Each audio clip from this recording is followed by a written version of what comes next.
Халык суд алдына чыгып сөйләү дигән сүз. Шундый дулкынлану белән мин сезнең алда утырам. Сез мине күрмисез. Сезнең белән минем арада бары тик тавыш бәйләнеше яши.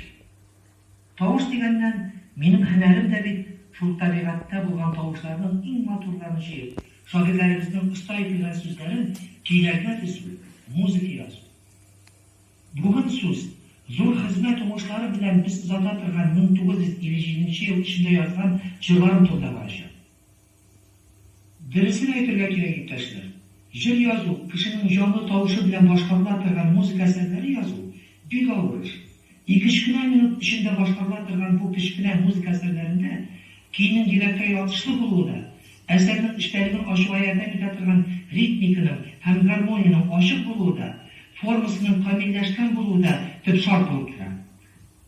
Моның өчен композитор эзләнергә тиеш. Талантының бөтен нечкә осталыкларын казып чыгара белергә тиеш. Шул вакытта гына без язган җырлар халык көйләре кебек матур яңгырый алачаклар.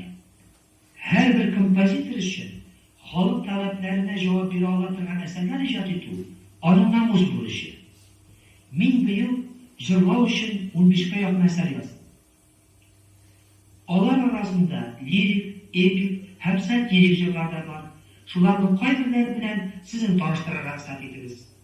Әгәр дә сез карандаш кагаз алып, бу